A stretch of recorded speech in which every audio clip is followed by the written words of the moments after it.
sais pas si tout le monde se souvient de Facebook. L'an dernier, en juillet 2018, l'action passait de 150 à 201, elle bourrée depuis 4 mois, nickel, en tendance super haussière. C'était fantastique. Et puis, elle a craché des plus hauts avec une ouverture à moins 20% direct. Ici, un énorme gap à l'ouverture. Alors que Facebook, l'une des meilleures plus grosses capitalisations du marché américain, techno, forte marge, forte croissance, etc. Donc, souci des valeurs momentum, eh ben, aujourd'hui, rebelote.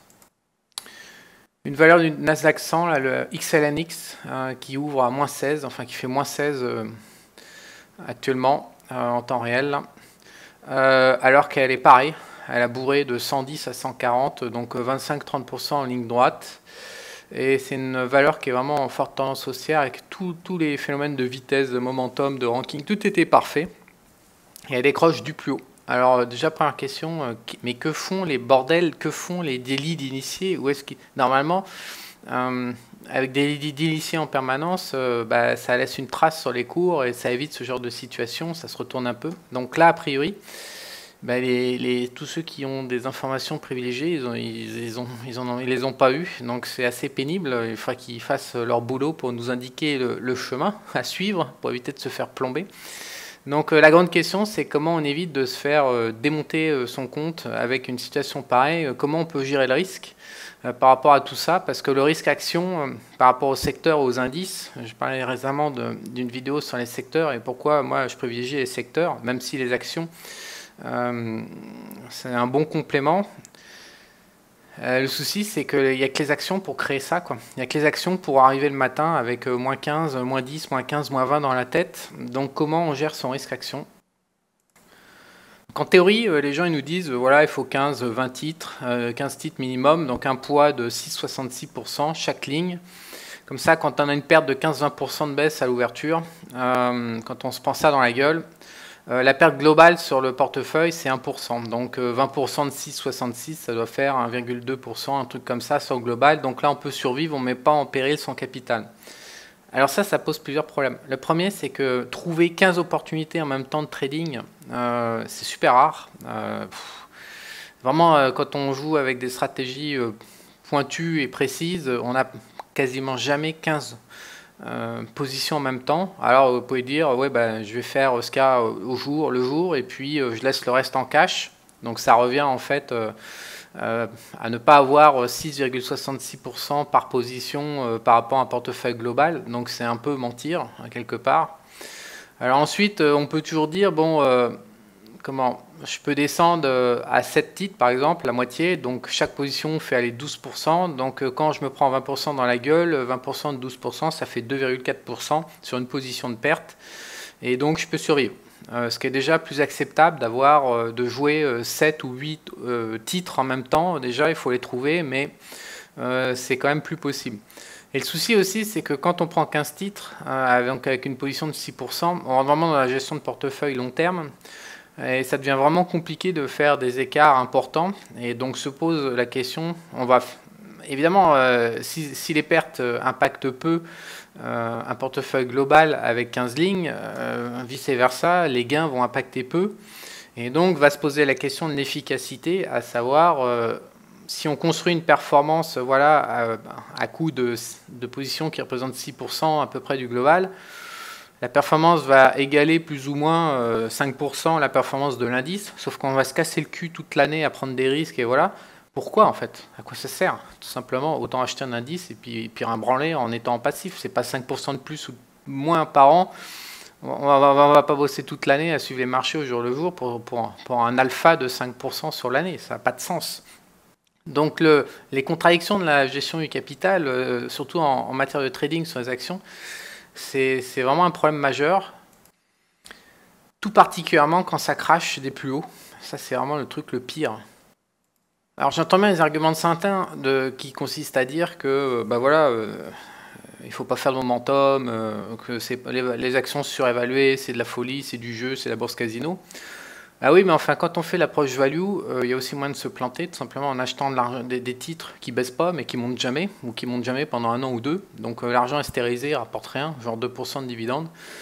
Donc en fait, on se retrouve avec le choix de soit avoir de l'argent stérilisé qui rapporte rien pendant 2 ans alors que les indices boursiers montent fortement, donc quelque part ça revient à se faire du mal.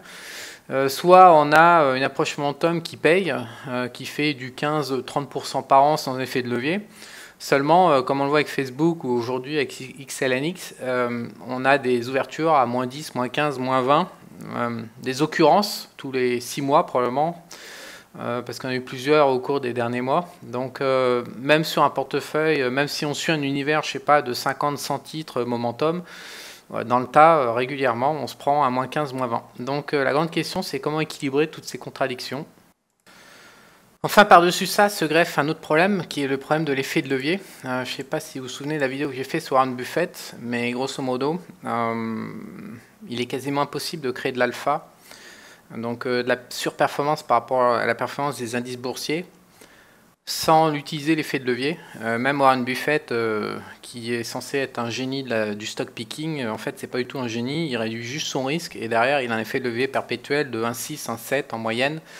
Donc, l'effet de levier est quand même un outil, sans rentrer dans les produits dérivés, contrats futurs, effet de levier de 20 sur le Forex, l'effet de levier sur les actions. La gestion optimale d'un portefeuille actions, ça passe par l'effet de levier, entre 1,5 et 2. Donc, toutes les stratégies montrent, voilà, moyennant quoi l'acceptation de drawdown de 20 à 40%, et sur le long terme, c'est vraiment optimal de mettre un effet de levier.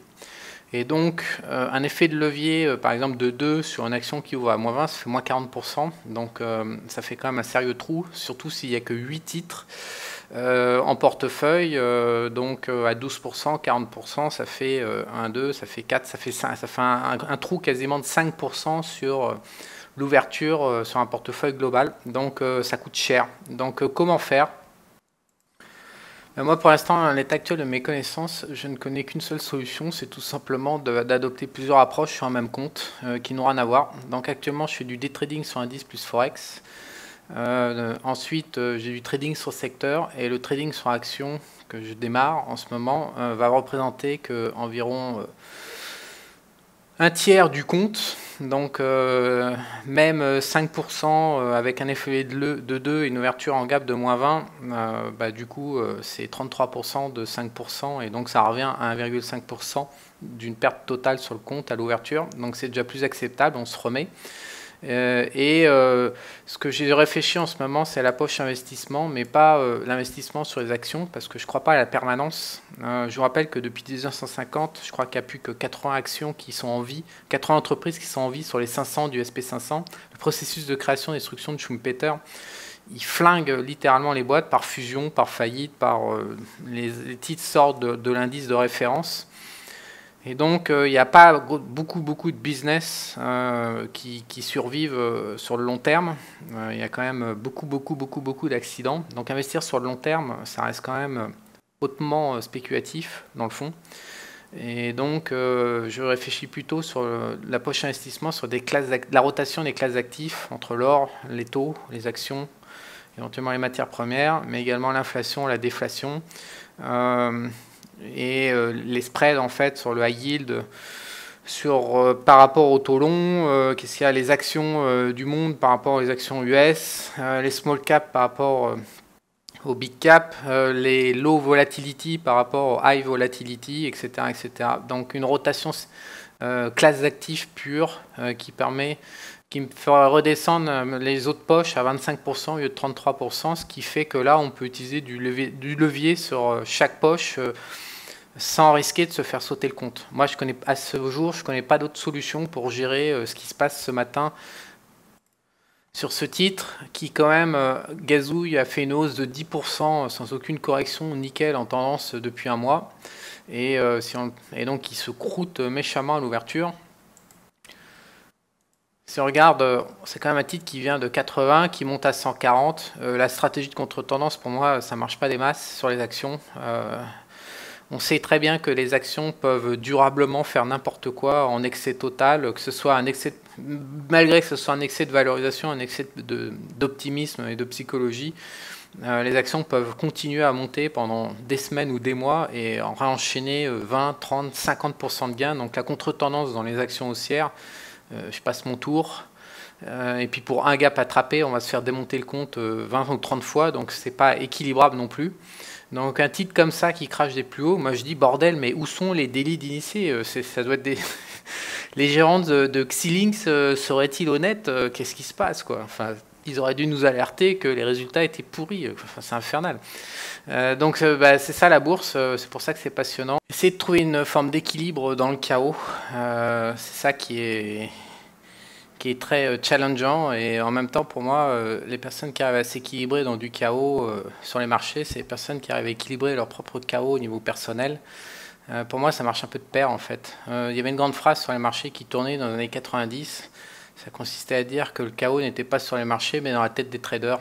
J'aimais bien parce que ça fait un peu une synchronicité entre le monde intérieur et le monde extérieur, et généralement, ce qu'on voit, c'est que les humains projettent sur les marchés leurs propres problématiques intérieures et ne s'aperçoivent pas que les marchés fonctionnent, il y a des solutions qui peuvent exister en dehors et ils ne les voient pas, et ils sont aveuglés par leur propre chaos intérieur. Donc voilà, c'est une activité à mon avis qui est noble, même si elle est extrêmement décriée en France. Ça ne crée pas de valeur, ça ne sert à rien, etc. etc. Rien à branler, parce que quelque part, ça peut être vraiment très formateur pour soi-même.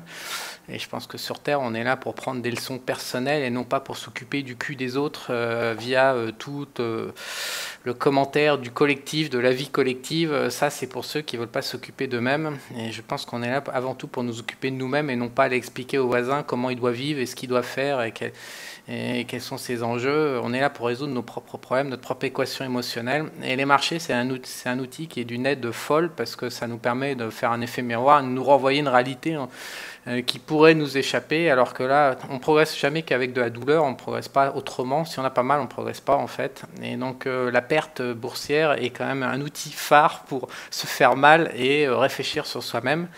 Et le chaos nous aide vraiment à avoir mal très régulièrement. Donc merci XLNX. Je perds pas, mais franchement, si j'avais été en activité sur les actions, il y avait 9 chances sur 10 pour que je sois long sur ce titre.